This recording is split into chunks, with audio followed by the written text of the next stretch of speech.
What's going on for you? How could I help?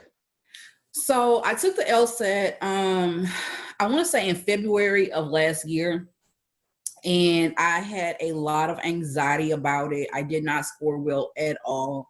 And so my confidence in it just completely plummeted. And so I'm really thinking about taking it again. In all honesty, I just want to take it right now to kind of conquer my fear. Because I suffer with a lot of anxiety already. So I want to conquer my fear of taking the test again and raising my score. I don't have a definitive date of when I'm going to take it right now, probably in the summer, more likely. It will be this year in 2020. I will say that. But I have no idea where to start. I did enroll in, when I was studying for it the first time, in, I want to say Kaplan, the courses. So I paid for that, and did like a really condensed, maybe like 3 or 4 weeks of studying on that, and it just, everything just kind of like just flew over my head. Like I'm not really a virtual learner. I'm more of like an in-person type of thing. So right now I feel like I'm back at square one, as if I'm taking it all over again. I didn't retain anything that I took from it. So I'm just kind of like in a place of, I want to take it to conquer my fears and to bring my score up right now, in all honesty. I hear what you're saying, and we can get into all of that. But one question that came to mind is, now that people are under quarantine, in-person learning is no longer an option. How will you adapt to learning virtually? I really don't know, in all honesty, as of right now, because I do work, and I work full time. And so every day something is changing with my job. So like we're working from home some days we're not. So like today, I'm not working from home. So I do have the time right now of quarantining, of when I'm not in the office, to work, because my workload is not that extremely high as to where I'm going to be spending full days at home working. So even if I work from home in a day, I might accumulate 3 or 4 hours. So I do have the time. I do want to get a regimen. Like, I want to feel like I'm being productive and not just wandering away the days.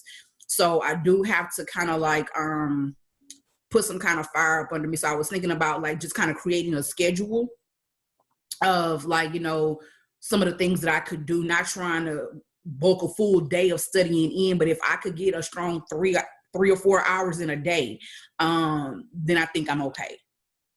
Nice. And to be honest, most people can't really do more than 3 to 4 hours of productive studying anyway.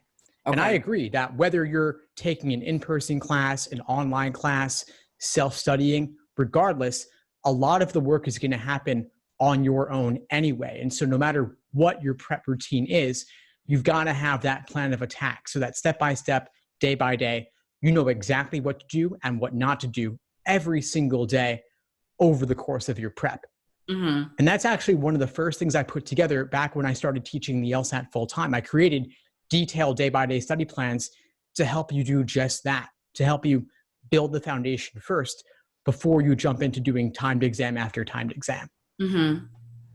Now, when you took this course and you said it wasn't really working for you, you mentioned that it was compressed like an express course, just kind of condensed, in a sense. So what happened was, initially I signed up for an in-person class, and the day that I went to class, I found out that there were not enough people enrolled in the class to have an actual teacher teach us the class. So the day that I went to class, I found out, hey, they're not even having this class. And so then I got in contact with Kaplan, and they said, well, hey, we're doing this online class. It was literally, I want to say maybe 3 or 4 weeks. And you studied from, maybe like you did the work, you were online maybe 4 hours of the day. So maybe like from 6 to 10 every day. And it was a lot. No reason to structure it that way. There's no reason to do it that way. I mean, I get in person, there's logistics of renting the room, having everybody commute there. But one of the nice things about online is that you can make the classes shorter so you don't get tired and your attention wanders. It's hard to stay focused for 4 hours in any class, whether it's in person or online. Well, yeah, but actually that was the in-person class was canceled the day that I went. So that was the online version. Right. And what I'm saying is that when you transition online, there's no reason to do 4 hours as a block. Mm-hmm. When you go online, you should gain the flexibility of having shorter, more frequent classes, because the logistics of renting the room and getting everybody together is no longer an issue. And so, I canceled all my in-person classes back in February when I saw this coronavirus thing was going to pick up. I transitioned everything online, but I also changed the model. I adapted them into my online courses where we have live online classes and Q&As. We have group coaching sessions, but there's never a 4-hour chunk or even a 2-hour chunk. I try to keep things to max 1 hour, maybe an hour and a half if a lot of people showed up to the class and I want to get to everybody's questions, but you never need to go longer than that. Mm-hmm. And so I'm wondering, was the issue that it was in person that you needed, or that it was you needed it to not be 4 hours in a stretch? There's different angles to look at here to figure out what really you need to best serve you over the next few months or whenever you take your exam. Mm-hmm. And in all honesty, I couldn't say that I know. I couldn't say, I do know that, I for my master's degree, I did school online. So, I can do the work online. That's not an issue, but I felt like with the LSAT, and I just didn't retain the information. I wasn't learning. I was just kind of feeling like I was just going through the motion, if that makes sense. Totally. I get exactly what you're saying. And so I think you've got to figure out a study plan of attack that keeps you engaged, where you've got bite-sized chunks, you know what to work on, you can take a break here or there, you can give yourself little rewards along the way, because the LSAT is a monster of an exam. There's a lot to cover. Mm-hmm. And if your aim is simply take it in 2020 and conquer your anxieties and fears around this, then you've got enough time to make anything happen, and you can slow down and give yourself the time you need to feel comfortable with each section of the exam, so that you walk in on test day, you're not really seeing anything new. Okay. So I just don't know, like I said, I took my diagnostic on yesterday. I scored a 133. And in all honesty, like I told you before, I just kind of like guessed through the exam. I really don't know where to start to because I feel like my studying wasn't structured, and I know, like you said, it has to be structured. And so I don't even know how to structure the plan to even get to studying, in all honesty. Yeah, I hear you. So I'm definitely going to recommend, again, the day-by-day study plans. I'll send you a link to those. But in the meantime, right now in this conversation, I can give you a little breakdown of what it looks like. Okay. So basically, you said you scored a 133, which means there's a lot of work to do in terms of building the foundation. I don't want you doing any full-length timed exams for a while. I also wouldn't want you doing any individual timed sections either, because we've got to slow down, help you build the foundation, doing each question by type, starting with the easiest questions, then the moderate ones, then the most difficult ones. So I typically recommend starting with games because they're the most daunting at first, most intimidating. The logic game? The logic games, yeah. Is that your experience as well? Yes. Yeah, it is for so many students. So I suggest typically starting with the easiest ordering games.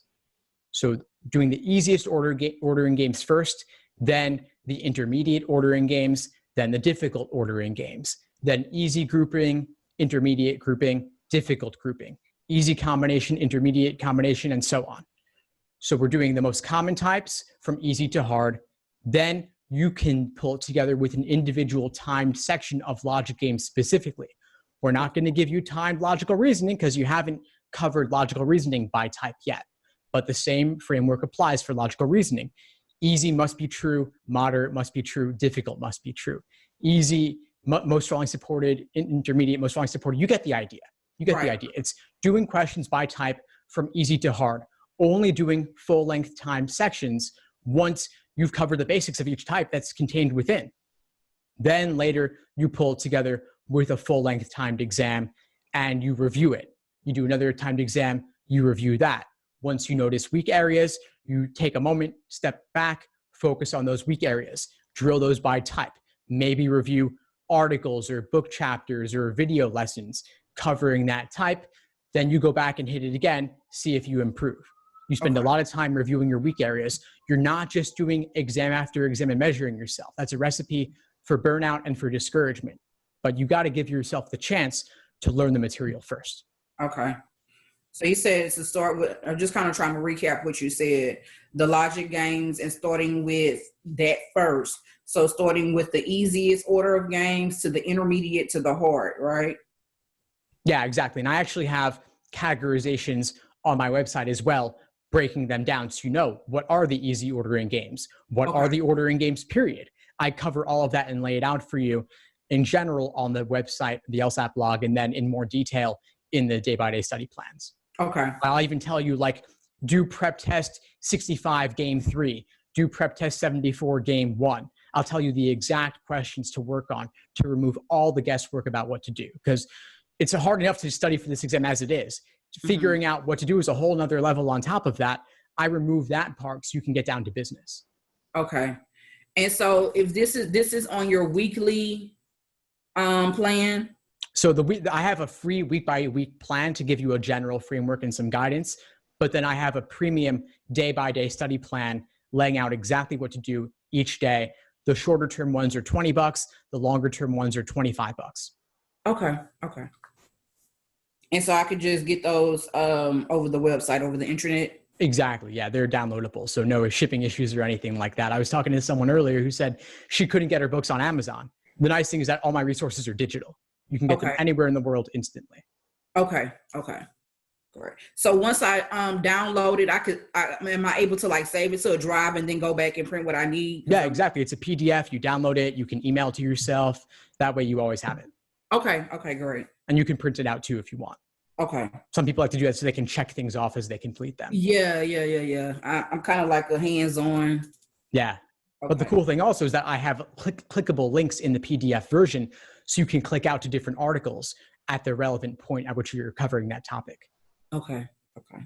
So what do you suggest for me for like just first starting off? So since I want to structure the studying, like I said, I don't really have a date in mind right now. Like, what would you like the weekly study plan, study guide? What I would suggest for you right now is you're not in a rush. You want to master this. You want to give yourself the time. Obviously, the April LSAT isn't going to happen. It's only a matter of time before that gets canceled. You want to allow more time anyway. Right. June is also somewhat of a question mark because we don't really know how long this pandemic is going to go. Right. So since you're not in a hurry, I wouldn't worry about that one either. I would say aim for August, aim for October. Give yourself the time to truly master this material, especially if you want a significant score increase. Mm-hmm. So if we're speaking now, end of March, you've got about 4 or 5 months until August. You've got something like 6 months until October. That's a good chunk of time, especially since you're working also. You can slow down and give this the time it deserves to truly master it. Do you do like individual tutoring and things of that sort as well? Yeah, I do. I do one-on-one coaching. I also have courses that include live online masterclasses and Q&As. And then I have the small group coaching as part of the courses as well. And so I can send you some links on those. And whenever you're ready to potentially pursue those, reach out and we can talk more about it. But for now, I would say start with the study plan alone, build your foundation, build a basic familiarity. And then when you're ready for more, you could consider getting more resources or more support. Okay. I appreciate it so much. Yeah, of course. We're about up for today, but before we sign off, what would you say is the biggest insight you got from our call today? Just the importance, like not putting so much pressure on myself, because inadvertently that's how I feel, like I got to get it done type of thing. But just you reminding me, like, you have time, like, so you can devote the time that you need, but also the importance of structuring the study. So I think just with you being able to tell me start with logic games first, because that's the hardest, and then the easy, and then in my mind I would think you would start with the hardest first and go down to the easiest. But I think if I can remember correctly, like, they're not scoring you for what you get wrong, but for what you get right. So if I can get easiest and intermediate, those are still more points that I can accumulate towards my score. So just in how to structure the study, I think that's really good, because I just felt like before I was just all over the place. Like I just didn't know where to go. And I know that this time around, something has to give. It has to be different. I can't keep doing the same thing and expecting a different result. So the importance of structuring the study, and I think you just kind of gave me a little blueprint on how to start this. So I think that's the most valuable thing that I've gotten from this. Awesome. Well, I'm really glad I was able to help. Please keep in touch and let me know if you need anything at all as you move forward with your prep. But I think we're there. Thank you so much, Steve. I really appreciate it. Thank you for your time. Of course, my pleasure. Have a good one. You do the same. Bye. Bye-bye. Thanks for tuning into the show. Please subscribe if you haven't done so already to be notified of new episodes as I release them. And feel free to reach out if you need anything at all as you move forward with your prep. I'm happy to help however I can. In the meantime, I wish you all the best and take care.